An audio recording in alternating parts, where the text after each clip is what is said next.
The nightclub act is very old-fashioned. There's no jazz music in this film whatsoever. Typical Franco films, even if it's a gothic horror film, will have jazz music in a nightclub act or somewhere in the film. As a matter of fact, this entire film feels cold. It feels gothic. There's no beaches. There are no beaches. There are no oceans. It's different than Franco's Daughter of Dracula, which I've reviewed on this YouTube page as well, also having Britt Nichols and Ann Lieber. It's different like that. You know, everything is cold. The shrubbery is cold. The trees are cold. The environments are cold. The hallways are cold and shadowed and darkened. And so we don't have a case here where we have jazz, and in this particular nightclub act scene we have kind of old-fashioned music. It sounded, the dancer was singing, it sounded like she was singing in French, I believe. There were no subtitles for it, and she's wearing lingerie, and we get to see her butt in panties as she bends over, but she's wearing lingerie. And there's a character in this film that takes advantage of her as she's unconscious in this film by kind of, you know, sniffing her skin, licking her skin.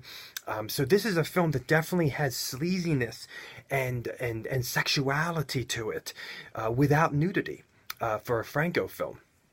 And I would say, you know, very sleazy and a level of sexuality in a much more intense fashion than Jess Franco's Count Dracula, most definitely. As we even have Ann Liebert, you know, kind of taking her boots off in the beginning of the film, and the sexuality of that, her legs. You know, Britt Nichols always looks amazing. Ann Liebert always looks amazing. And we have other characters in here. We have kind of this woman who's leading the gypsies in this film, whom I've never seen before, who has unbelievable green eyes, I believe greenish, bluish eyes. And she has such an amazing presence as well in this movie, and is just very attractive. There is a Frankenstein monster in this film that is also very intense and energetic and powerful and wild and unhindered. There's an element in this film where we know that Jess Franco doesn't typically use a lot of blood or gore and is not interested in special effects. I saw something in this film that I've never seen in another vampire film before, that I can recollect of.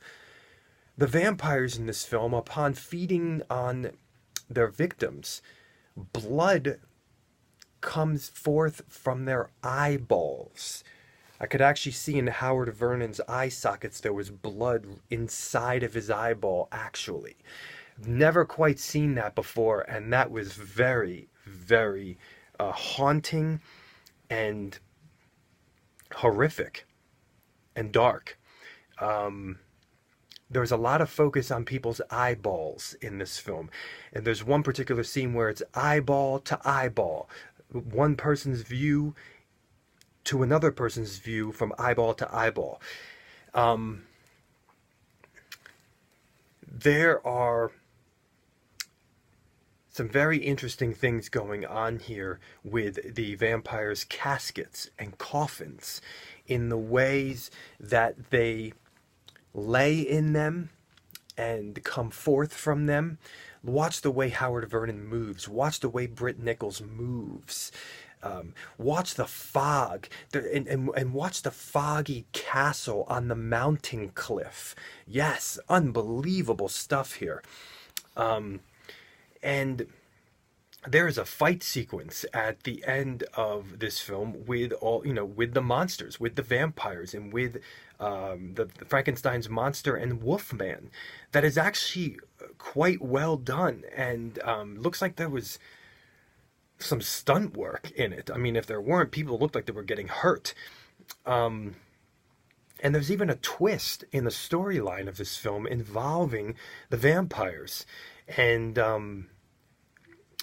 lots of bats, fake bats and live bats. There's a very disturbing scene in this film involving a live bat kind of being almost seemingly drowned, but drenched in blood, fake blood, I guess.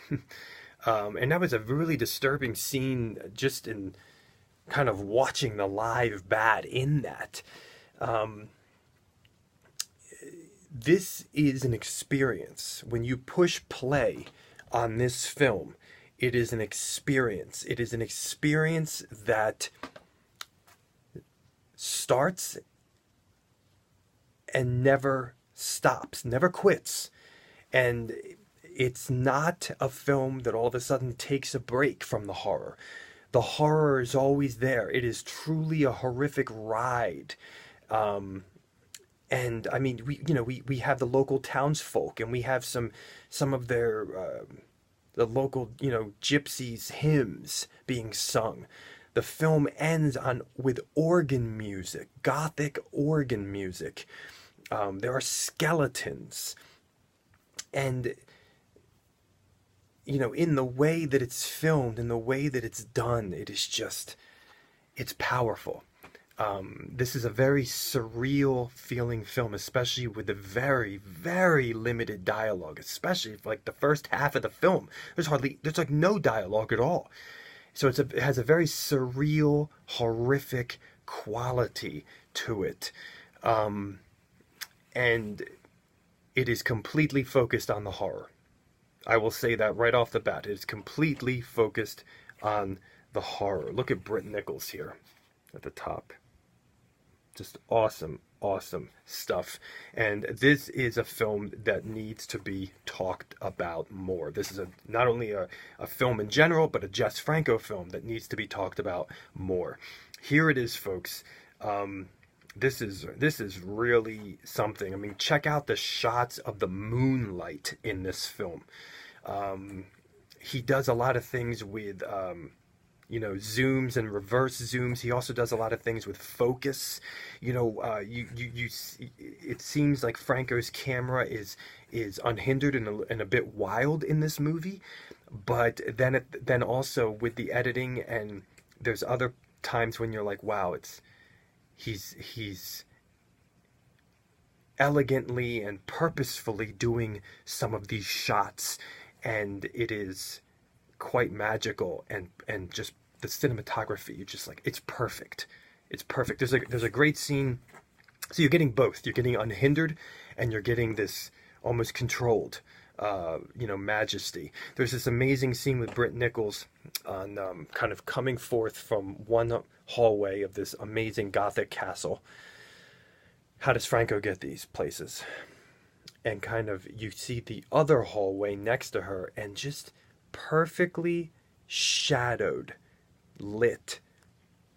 The lighting in this film, the real shadows and darkness and silhouettes. Folks, this is 1972's Dracula, Prisoner of Frankenstein by Mr. Jess Franco, my favorite director. Thank you so much for watching the 10 Room Bizarro YouTube page, where I talk about films that I believe need to be talked about more, like this film. Thank you so much, and good night.